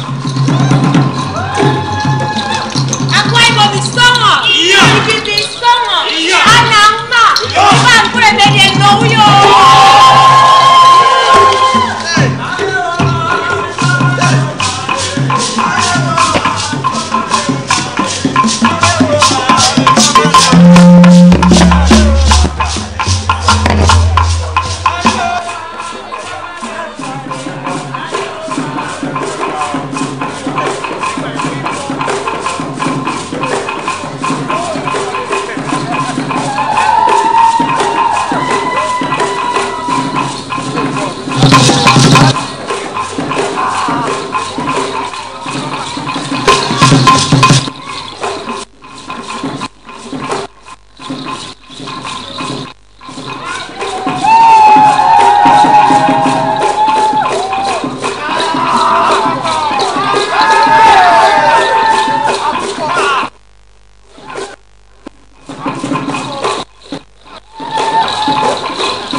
Thank you once again. Please let's appreciate them again. Let's give them another round of applause. Thank you for bringing much more life and energy to this place, the Department of Performing Arts, Akwa Ibom State University. And like I said before, that was the very first department I served in when I resumed work here, and I'm proud to identify with them. Thank you once again. With the permission of the Vice Chancellor, sir, I'd like to recognize the presence of great Ife alumni, Akwa Ibom State Chapter, in this particular event. Can you please stand up for recognition? Thank you so much for your presence. Thank you, God bless you. Thank you. Okay, I now most respectfully invite the chairman of today's occasion, who is also Digital Vice Chancellor, Akwa Ibom State University, Professor Eno Ibanga, to please handle the interactive session. Please, can we give him a round of applause? Can we appreciate him? Let's celebrate him. Thank you so much, sir. Thank you, thank you, thank you. His Excellency, the Ambassador here present, and all other protocol duly observed. Great effect. I think we've had the best. The speaker is not a registrar again. I think he's a professor. Please let us give him a special round of applause. Okay. I'm particularly excited about the ingenuity of Nigerians, because we're able to beat the devil to his game. If a Nigerian can pour water into water and tell the devil to come and bring it out, that is special.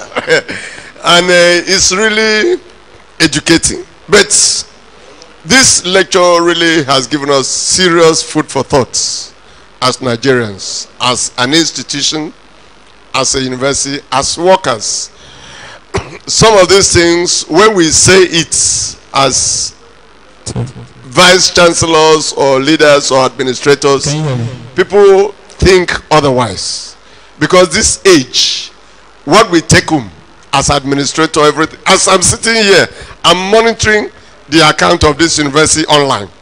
As I sit here, everything that happens in Akwa Ibom State University, I monitor online, direct, so that I can tell if tomorrow somebody wants something, I can say yes or no, approved, not approved, because I know what is passing through me. That is modern technology. Right here at State University, the most prestigious an administrator in South that is not right computer literate. I think, what did you say we should do? Distinguished lecture. We should send him or her to the museum, because the world has changed. Almost all the staffs are as right here the speaker said, when we graduated from the university, before we finished, employers were lining up to interview. I didn't know the advantage of internal Ministry of Internal Affairs, because so many people went there. I said, no, I'm a scientist. I should go to science and tech. So I appeared for the interview and I was appointed. And then I thought of what will I be doing in the ministry instead of going back to the university and continue my career. But I don't know, people have not given me questions yet. Okay, so let me just do my comment so that after the interactive session we close. I am proud to say, sir, that Akwa Ibom State University is in agencies with the state governments. In all we have the very first and the pioneer director, human resources, who also doubles as the deputy registrar of Akwa Ibom State University, Dr. Eno Ibanga, who's right here with me. Doctor, how are you doing this afternoon? I thank God, I'm very fine. I'm excited. I'm excited at the crowd. We didn't think we would pull this kind of crowd, but I just thank God that people came and people honored the invitation, and I know that it's for, you know, it's for good, because from the feelers I'm getting, people are happy about even the topic of the lecture. In the state. Okay, talking about the topic of the lecture, we listened to the keynote speaker. What can you say out of it? Well, what he was trying to say, as a professional university administrator, you must do your part, because the university is a system, and if you don't do your part, the whole system will crumble. So nobody is allowed to laze on the job. The lecturers, they will do their part. The professional administrators, they will do their part. And when we do our part, we converge together, and then we can experience success in the system. Even as we do our part, we are also expected to, you know, to develop ourselves professionally too, to meet the 21st century. Definitely, we must put our collective efforts together to achieve success, and that's the essence of this, lecture right here in Akwa Ibom State University. Thank you so much, man. Thank you. All right. Tap from it, and we can also increase in the production and productivity. And you have talked about population of the institution. We have been very mindful of the growth rates of Akwa Ibom State University. We are not putting money as the driving force. We are putting quality as a driving force in the development of Akwa Ibom State University. That is why we have never exceeded our carrying capacity in terms of admission process. So that is some of the measures we have put in place to make sure that we grow according to the needs. Okay, we have another participant right here. Well, for this wonderful I'm proud to say that we are impactful. Please, ma, can we know you? Are doing great to make sure that we synergize with government to provide the solution to the needs of Akwa Ibom. Head of the Central Stores, Akwa Ibom State University. This is the first time we are having this wonderful lecture right here in Akwa Ibom State University. What can you say? I'm excited. I would love to say that the lecture is very challenging. We have the quality and the caliber of people that are here, because we take this story in this university out into the world. I really want to appreciate those people that have organized this lecture today. That because of this lecture, most of us have learned a lot because from administration and what we even so many things happen within that people don't look into. I must say thank you to the school management, for putting this up together for the staff of Akwa Ibom State University. I must say this is commendable, and this is actually something that was put on in their work, in what they are offering for Akwa Ibom State. And we still have a whole lot of bring into the camera to talk to us on you how know, they you were feel talking about number of PhDs, and we score the last 3 courses that NUC came for accreditation. The least score was 90.5%. The least. Mass Comm scored 95%. History and International Relations scored 97.5%. The result is with me. I got that result just yesterday. Because the quality of staff in Akwa Ibom State University is very high. Both teaching, there's no department that does not have minimum of 10 PhDs, except marine engineering, which we are still working on how to increase the number, because it's good to be truthful about what you have. But other departments, we are growing. We are putting Akwa Ibom State University there at the top echelon in the ranking in the Committee of Universities in Nigeria.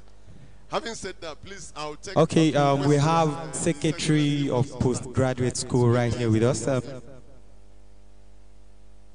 Thank you very much. Ma, the first registry distinguished lecture happening right here in Akwa Ibom State University. What can you say?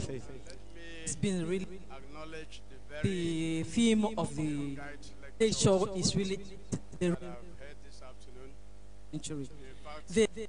It has really expanded our knowledge of the fact that we need to go in more into the reason universities were created, that we have universities in Nigeria. And after today's lectures, the lecturers, the administrators, and in fact everybody here in the hall will really go back home and think of what he or she will do to expand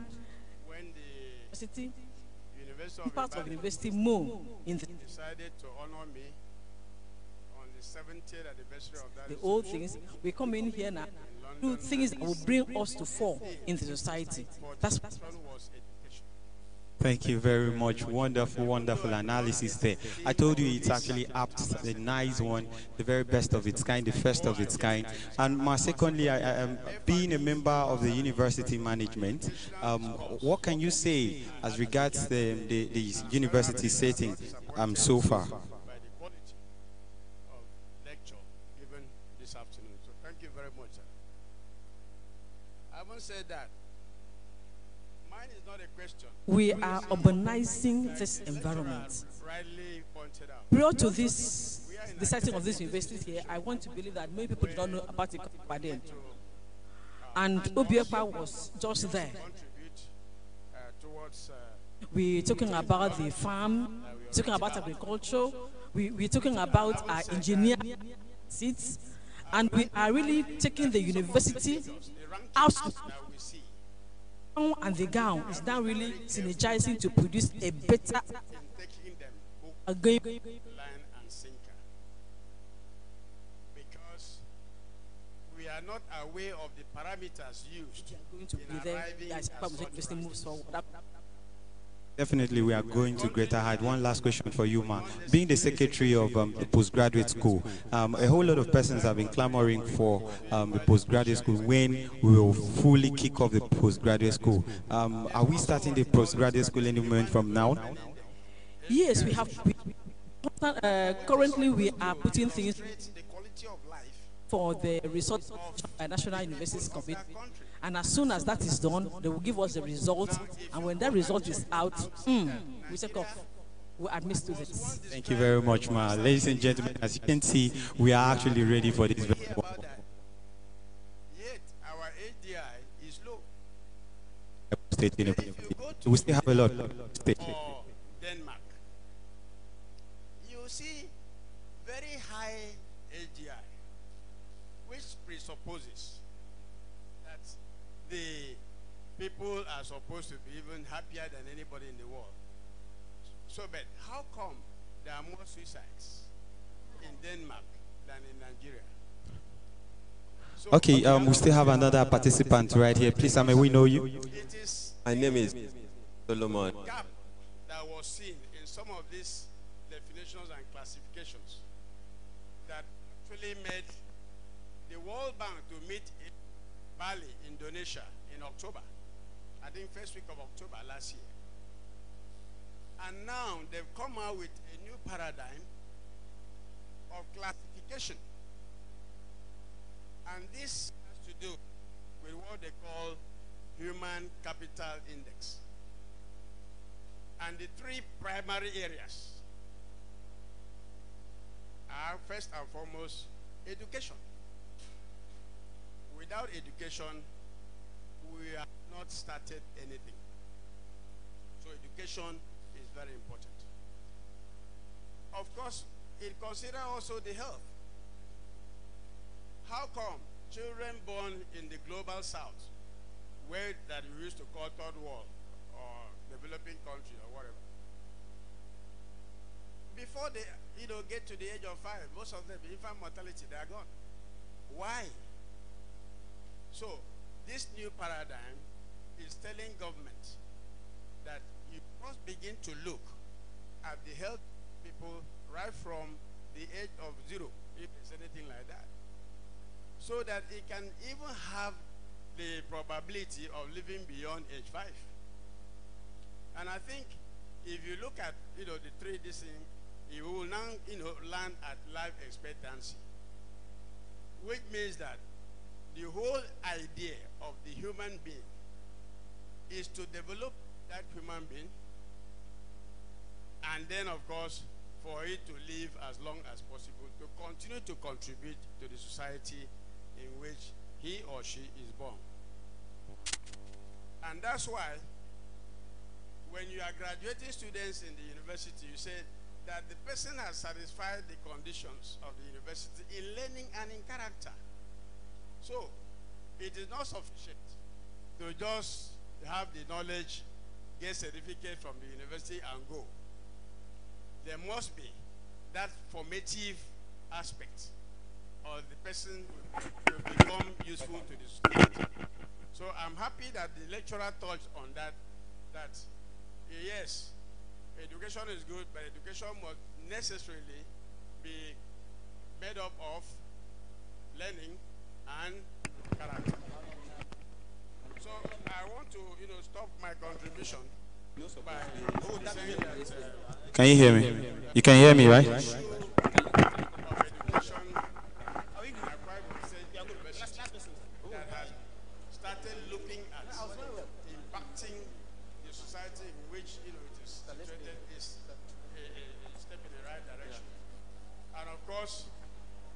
If there are still courses that are being run now, are we good to go? We're good to go, right? Will not even be applicable in the next okay.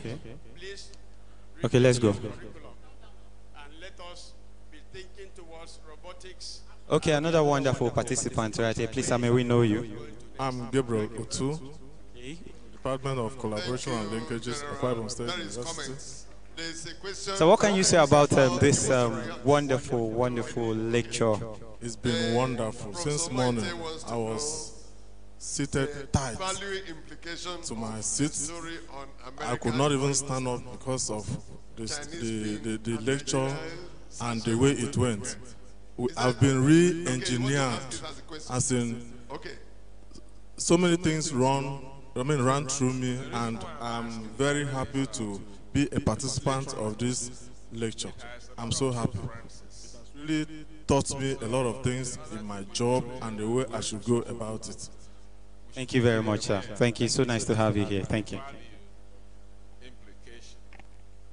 If you look at the index, generally one would think that a Nigerian is an idiot. And so why I'm asking the question is simply that. Thank you. But let me also commend you for a very excellent presentation. I think you have given a lot of pointers that would invariably lead in the creation of an increased knowledge in many of the areas you have talked on. So you did a very well research program. Thank you for coming. God bless you. Thank you, sir. There is a question by the Director of Academic Affairs, University of Uyo, EAG. You want me to read it? Okay. He said, I appreciate the guest lecturer for the thoughtful and incisive delivery of a stimulating and thought-provoking lecture. Thank you, sir. My question is, if some African universities outside Nigeria are growing to better world ranking, or universities ranking scale, while Nigerian universities are declining on the same scale, what concise roles should Nigerian universities professional administrators play to reverse the ugly trend for the Nigerian university? That is the role of administrators in reversing this ranking. I think let me sit by him so that he can answer with the mic. Thank you, Prof. One, Your Excellencies, I thank you very much, sir, for your intervention. I appreciate that, and particularly on the issue of the index for the rankings. In all honesty, the ranking tables are presented to jig our thought that we can be better. And the fact that many of these rankings, particularly for universities, are based on, one, our presence on the web, and the quality of our research based upon publications in high-impact journals, the quality of our staff, particularly internationalization and globalization. Like I mentioned, how many foreigners are present in our universities, being universities and universities? These are various issues that are pointed out. And it's good for us to be able to engage in these areas to see how we can further expand our locus in achieving this. On the implication of the story I gave, you almost said it, sir. One, Nigerians are no morons. and we are looking at the roles of university, and university is the bastion for knowledge, and the Niger can be Satan in his own act. It means we have capacity to be able to do, but there are challenges that are making us to achieve what we ought to achieve. That is the nexus, what I was talking about. And what roles for administrators? Number one, like I said, and I thank you very much for that question, I emphasize so much on the fact that administrators are relevant in the system, and we must take note of that. But our relevance is in doing what we ought to do. For instance, presence on the web. Who are supposed to be putting this on the web? It's administrators. If we abandon our websites and we do not put information that are necessary to be put there, we are ranked low. But it's also not correct to say that Nigerian universities are dipping in our ranking. Actually, we are improving. Since the intervention had come in, the ranking has improved. Even on the world scale, if in 1980 there are only 3 universities, the ranking are put in the paper that is printed. There are 20 universities that are there who are in the first 100 in Africa. Before there were just 3, which means we are doing well. But we can still do much better if much is done in our engagement with government and with industry and with society. Thank you very much. Thank you, sir. The Dean Faculty of Education asks that universities are expected to be solution providers. In doing this, they have to fashion out their strategies based on their vision. But how can the universities play this role when university admission is conducted by just a body called JAM? Where shall this take us to when each university has their own value? That is the question. Should I ask 1 or 2 more? Okay. The next question. Okay, Dr. Bassi, mechanical engineering, I saw him. Is he still around? Okay. Oh, they are asking about the husking machine that was produced during convocation. How we can get a patent for it. So, well, since a stimulating lecture has come, that's a question. This one is not for the lecturer. We have noted it. It's for the university. And then, let me see. The other questions for the university is, okay, I think you can take this internal questions. Let me see. In the personal opinion of the guest speaker, will you support a total overhaul of your educational policies to such an extent that state government determine education policies? Will you support a free and compulsory primary and secondary education while the universities manage and provide for themselves? What is the place of technical education in Nigeria? Okay, I think that's the last. All other questions are 279 questions here. They understand themselves. But this is not the avenue for that. Thank you, Mr. Vice Chancellor. And thank you very much for those who have intervened, interrogating these issues that we have raised.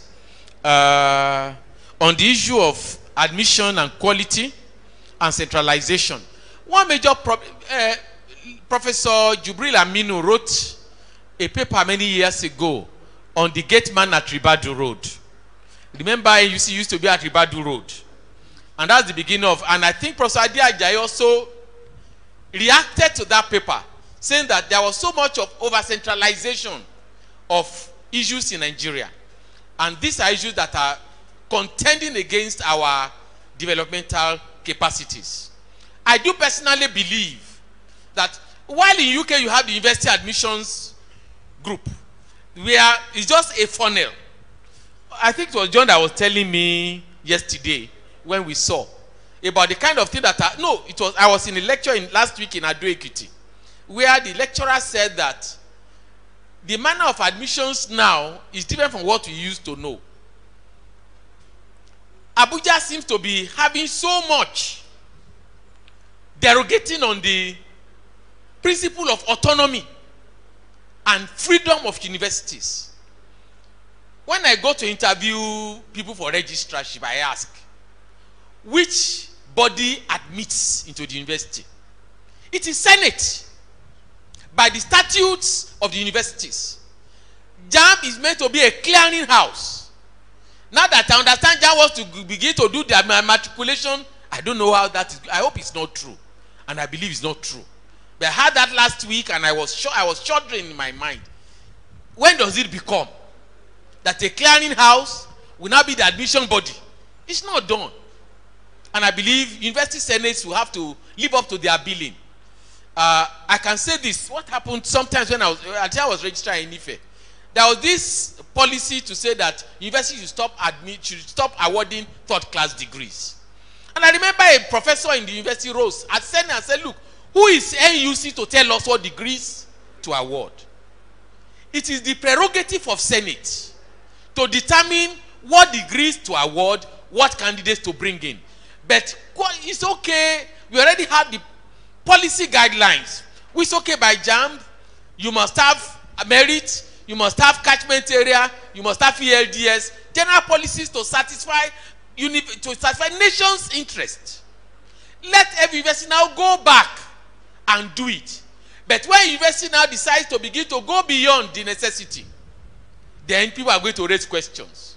And it's unfortunate that we have many universities also that are doing the forbidding. That's making a body like that to want to begin to derogate onto the primary responsibility of university senate. I don't know many of you have seen this. Just as an aside, there is no law court in the world that I never ruled against university senate, any university in the world, on what degree to award. That shows the sacrosanct of senate in terms of its prerogative to award degrees. When a student has a problem and goes to court, if senate says you are not worthy in character and learning for the degree of Akwa Ibom State University, so be it. No court can adjudicate. It's the prerogative of the university. And to that extent that we must take the very serious responsibility of universities to do what they ought to do as centers of excellence. But like I added in my paper, there's also accountability. As you have that responsibility, you have that accountability. Now, on the overall policy on free and compulsory education, I believe government must show responsibility. I was listening yesterday or so, the percentage, UNESCO said government must be able to control 6% to education in budget. But what we have, this last one, I think I was listening to television this morning, is just about 8% in terms of this year's budget to education. No nation can rise beyond its level of educated citizens. And any government that wants to advance society must budget for education, particularly university education, the bastion of knowledge. That's what ASU is saying. But I believe they need a better way to approach this matter. It's a major concern. Take Brazil, take China, take India, take Pakistan, take Turkey. The advancement that these nations are witnessing is as a result of the input they are putting into education and research. And there must be proper relationship between the universities and the world of industry. That you are attending to what the needs are, solving problems, and raising individuals that can meet with presenting solutions to problems. It's no longer fashion that degrees are the thing. You can read, my pro-chancellor was saying sometimes ago when I was registrar, the dean of the faculty of tech in Harvard, his background was religious studies. So it's not so much a certificate, but what can you do? Not just what do you know, but what can you do? And it's now a measurement of our product.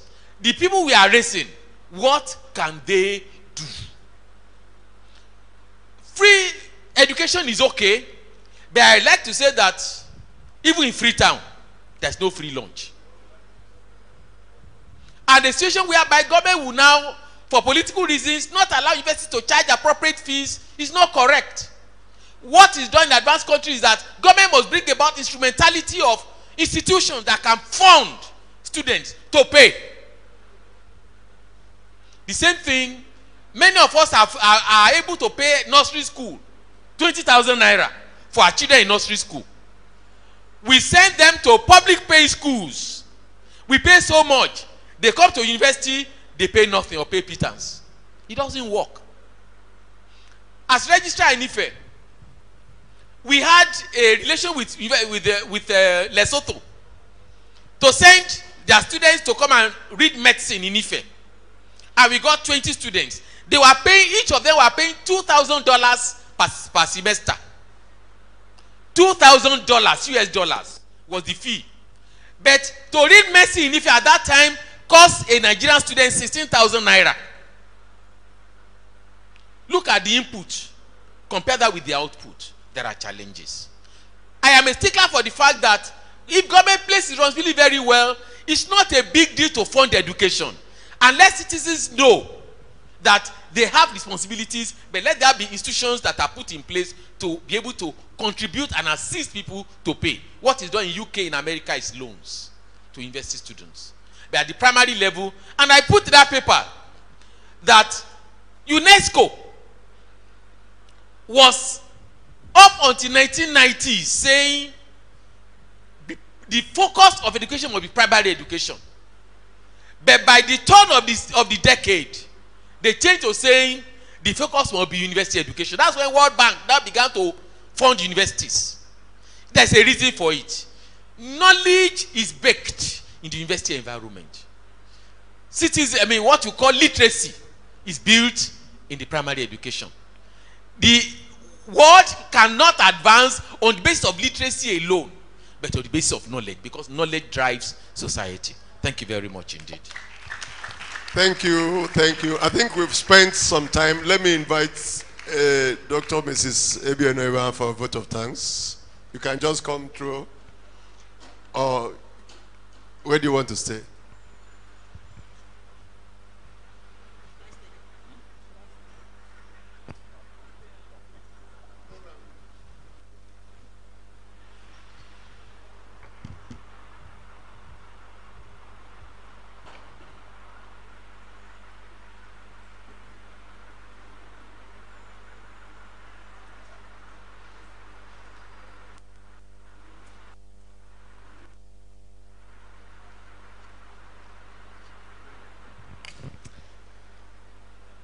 The Vice Chancellor and the Chief Host, my Registrar, the host of this occasion, please permit me to stand on already established protocol.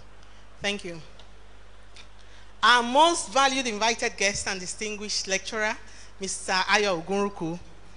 Ladies and gentlemen, it is my privilege to have been asked to propose a vote of thanks on this occasion.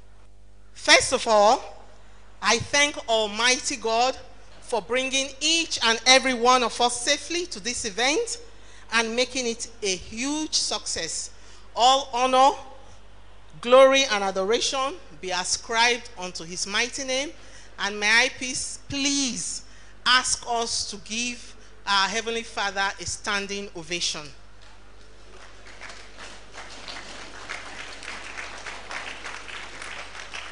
Thank you very much. Thank you very much. He is the giver of life. He is the one that has brought us here safely. Please, can we have our seats? Thank you very much. On behalf of management and staff of Akwa Ibom State University, particularly the Registry, I extend a very hearty thanks to our distinguished lecturer, Mr. Ayo Ogunruku, for taking time out of his busy schedule to be with us today, and particularly on the deliverance of his lecture titled Role of Universities in Nigeria in the 21st Century. Sir, we want to thank you very much. We know how we pursued you till you made it today. We thank you for it. We want to thank you for reminding us that everyone in the system is very important. You said that we need to play our parts effectively and efficiently to cause the university to actualize its mandate. And I'm saying that we, as staff of the Registry particularly, We are expected to provide high quality professional services to our various institutions while being committed to our own professional development. We must also improve ourselves. Let me mention our deep sense of appreciation to you in demonstrating your expertise on this topic. We are further grateful for the time you took in giving this topic an excellent coverage. Can we please put our hands together for Mr. Ayo Ogunruku? You, on the issue of ranking, sir, you mentioned the issue of ranking, though I didn't see the figures while you were talking. But let me say that Akwa Ibom State University is moving, you know, higher and higher. There was one time we were not even ranked at all. And there was, yes, we were not ranked at all. But in, let me say that on ranking, UniRank for 2013 ranked us as 52, even overtaking some third generation universities. Please, can you put your hands together for Akwa Ibom State University? Let me thank the Vice Chancellor and his management team for their logistic support. Without your support, this event would not have been possible. So we thank you very much, Mr. Vice Chancellor. We also use this opportunity to thank our registrar. My registrar, this is his brainchild. Can we put our hands for the VC and the registrar? Thank you so much. Thank you for being a good mentor, Mr. Registrar. We say a big thank you indeed, for you have been a great pillar of support to your staff. Again, let me record our appreciation to Mr. Udoekong, my former registrar. Sir, you're welcome. Madam, you're welcome. Thank you for being here with us. I thank you so much for finding time to come to grace this occasion and accepting to be our awardee. Thank you very much, sir. My prayer is that your pen will never grow dry. I know you are a very busy administrator in University of Calabar. I know the registrar was very happy to have you back. I was following your progress as you were going, even as you returned back. I thank you, sir, and congratulations on your award. God bless you, sir. Thank you, madam, for coming with him. Please, can we put our hands together for Mr. Udoekong? Well, Mr. Chairman and our chief host, ladies and gentlemen, an event like this cannot happen overnight. The wheel started rolling weeks and even months ago in 2018, and it required a lot of planning and bird eyes for details. We have been fortunate enough to have been backed by a team of very motivated and dedicated colleagues who know their job and are result-oriented. The planning committee of this distinguished lecture, I cannot thank each and every one of you enough in your involvement and willingness to take on the completion of tasks, even beyond your comfort zones. I thank you and God bless you. Please, can we put our hands together for the planning committee of this event? May I also use this opportunity to thank His Excellency, retired General Gigi Umo, the ambassador to the Holy See. Thank you for finding time to come. I was not expecting you, but when I saw you, I was so excited. He is somebody that loves academic discourse. In short, he knows all subjects. Don't let him ask you questions. Thank you for coming, sir, and God bless you. Let me also thank the Registrar of University of Uyo and the immediate past registrar, Mrs. Omonda, for finding time to come. When I assumed duty in University of Uyo, I came to Uyo for the first time in 2008. They were the first two people I met because I had to start my duties in personnel. And Mrs. Omonda then was the head of personnel, while our present registrar of Uyo was the head of senior staff establishment. So I thank you for coming. You are my mentors. Following you, I keep holding on to your aprons. Can we please put our hands together for them?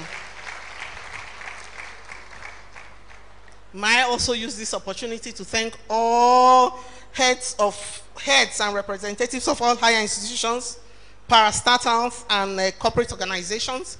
Thank you for finding time to be with us here in Akwa Ibom State University, Ikorak Baden. I also want to thank, finally, ladies and gentlemen, all invited guests who have traveled from far and near to grace this occasion.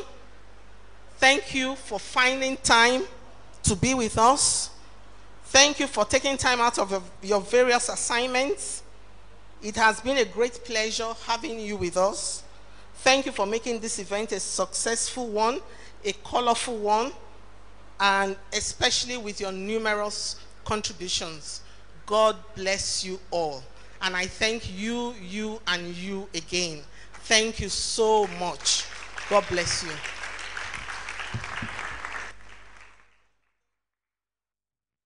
Thank you so much, madam. Please, can we appreciate her one more time?